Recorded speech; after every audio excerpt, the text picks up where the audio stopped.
नमस्कार। आज हम एक ऐसे सिस्टम को समझने वाले हैं जो आज के बिजनेस की कह सकते हैं जान है। हम बात कर रहे हैं एंटरप्राइज रिसोर्स प्लानिंग की, यानी ईआरपी। तो चलिए शुरुआत एक ऐसी बड़ी समस्या से करते हैं जो न जाने कितनी ही कंपनियों को अंदर ही अंदर खाए जा रही है। और सबसे अजीब बात यह है कि अक्सर इसका पता भी नहीं चलता। जी हाँ, ये एक ऐसा छिपा हुआ दुश्मन है जो हर रोज हर पल कंपनी की रफ्तार को कम करता है, जिससे कीमती वक्त और पैसा दोनों बर्बाद होते हैं। और इस दुश्मन को कहते हैं डेटा साइलो। ये होता क्या है? असल में ये तब होता है जब जरूरी जानकारी अलग अलग डिपार्टमेंट्स में, आप कह सकते हैं, कैद होकर रह जाती हैं। एक डिपार्टमेंट को पता ही नहीं होता कि दूसरे के पास क्या चल रहा है। अब जरा सोचिए, अगर हमारे शरीर का एक हिस्सा दूसरे से बात करना बंद कर दे तो क्या होगा? बस कुछ ऐसा ही हाल कंपनियों का हो जाता है। जब डिपार्टमेंट्स एक दूसरे से जानकारी शेयर नहीं करते तो गलतियां बढ़ जाती हैं, जरूरी फैसले अटक जाते हैं और देखते ही देखते पूरा बिजनेस सुस्त पड़ जाता है। तो सवाल ये है कि इन अदृश्य दीवारों को गिराया कैसे जाए, कैसे सभी को एक ही पटरी पर लाया जाए। चलिए इसके समाधान की दुनिया में चलते हैं। और इसका जवाब है एक ईआरपी सिस्टम। ये एक ऐसा सॉफ्टवेयर है जो पूरी कंपनी के लिए सिंगल सोर्स ऑफ ट्रूथ, यानी सच्चाई का एक ही सोर्स बन जाता है। मतलब हर कोई, हर डिपार्टमेंट एक ही जानकारी देख रहा है। ये ना एक पहिए के हब एंड स्पोक मॉडल की तरह काम करता है। बीच में है एक सेंट्रल डेटाबेस जो हब है, और सेल्स, फाइनेंस, एचआर जैसे सारे डिपार्टमेंट्स स्पोक्स की तरह उससे जुड़े होते हैं। इससे सबको एक जैसी और एकदम ताज़ा जानकारी मिलती है। इसे समझने का एक और बहुत अच्छा तरीका है। सोचिए कि ईआरपी सिस्टम किसी कंपनी के लिए एक स्विस आर्मी नाइफ की तरह है, एक ही टूल में सब कुछ। और इस स्विस आर्मी नाइफ का हर एक टूल, जिसे हम मॉड्यूल कहते हैं, एक खास काम करता है, जैसे फाइनेंस, सप्लाई चेन या एचआर। लेकिन सबसे ज़रूरी बात यह है कि ये सारे टूल्स एक ही सिस्टम से जुड़े हैं, सब मिलकर काम करते हैं। तो अब सवाल उठता है कि ये इतना पावरफुल सिस्टम आखिर अंदर से काम कैसे करता है? चलिए जरा झांक कर देखते हैं। देखिए, आजकल के ज्यादातर ईआरपीज एक 3 टियर आर्किटेक्चर पर चलते हैं। इसे हम एक रेस्टोरेंट की मिसाल से आसानी से समझ सकते हैं। पहला टियर है प्रेजेंटेशन, यानी वो मेन्यू जो हम देखते हैं। दूसरा है एप्लीकेशन टियर, यानी किचन, जहां सारा असली काम होता है, जो सिस्टम का दिमाग है। और तीसरा है डेटाबेस टियर, मतलब वो स्टोर रूम या पैंट्री जहां सारा डेटा सेफ रहता है। और आज के दौर में कंपनियों के सामने एक बहुत बड़ा फैसला होता है कि इस सिस्टम को क्लाउड पर एक सब्सक्रिप्शन की तरह इस्तेमाल करें या फिर इसे खरीदकर अपने ही ऑफिस में, यानी ऑन प्रेमाइस, रखें।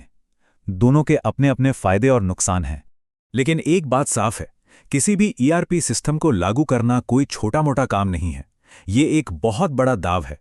इसकी तुलना अक्सर एक दौड़ते हुए मैराथन धावक का हार्ट ट्रांसप्लांट करने से की जाती है। बहुत मुश्किल, बहुत रिस्की। और अगर ये दाव गलत पड़ जाए तो नतीजे बहुत भयानक हो सकते हैं। हम यहाँ करोड़ों के नुकसान की बात कर रहे हैं। इसका एक बहुत मशहूर किस्सा है कैंडी बनाने वाली कंपनी हर्शीज का। साल 1999 में हैलोवीन से ठीक पहले, जो कि उनका सबसे बिजी टाइम होता है, उनका नया ईआरपी सिस्टम फेल हो गया। और नतीजा बहुत बुरा था। $100 मिलियन से भी ज्यादा का सेल्स लॉस और कंपनी के स्टॉक प्राइस में 8% की सीधी गिरावट। लेकिन जब रिसर्च की गई तो पता चला कि ज्यादातर ऐसी फेलियर्स सॉफ्टवेयर की वजह से नहीं, बल्कि इंसानी वजहों और स्ट्रैटेजी में हुई गलतियों के कारण होती हैं। जैसे कि कर्मचारी बदलाव के लिए तैयार नहीं होते, या पुराने डेटा को नए सिस्टम में डालना मुश्किल हो जाता है। तो इसका हल क्या है?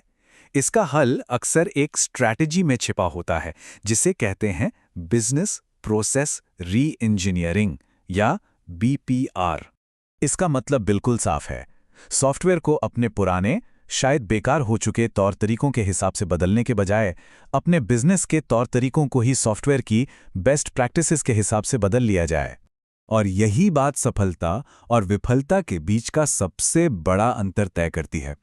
एक तरफ हर्शीज थी, जिसने टेक्नोलॉजी को अपने हिसाब से मोड़ने की जल्दबाजी की और फेल हो गई।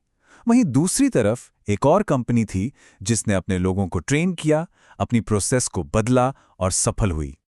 अच्छा, तो हम इन इतने बड़े और कॉम्प्लेक्स सिस्टम्स तक पहुंचे कैसे? इनके विकास की कहानी भी काफी दिलचस्प है। देखिए, ये सफ़र 1960 के दशक में शुरू हुआ, जब सिस्टम सिर्फ कच्चे माल का हिसाब रखते थे। फिर 80 के दशक में मशीन और लेबर भी जुड़ गए। 90 के दशक में पूरा का पूरा ऑफिस एक सिस्टम से जुड़ गया। और 2000 के बाद तो इंटरनेट के जरिए पूरी दुनिया की सप्लाई चेन ही आपस में जुड़ गई। ये विकास ये दिखाता है कि इन सिस्टम से पूछे जाने वाले सवालों का लेवल कहाँ से कहाँ पहुँच गया है। पहले सवाल होता था कि हमारे पास काम के लिए लकड़ी है, और आज सवाल है क्या हमारे पास लकड़ी, मजदूर, बजट और ट्रक हैं ताकि हम किसी दूसरे देश में बैठे ग्राहक को सामान पहुंचा सकें। तो आज की सबसे बड़ी सीख क्या है?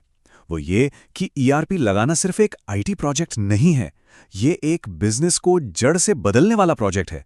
इसकी सफलता टेक्नोलॉजी पर नहीं, बल्कि लोगों और सही स्ट्रैटेजी पर निर्भर करती है।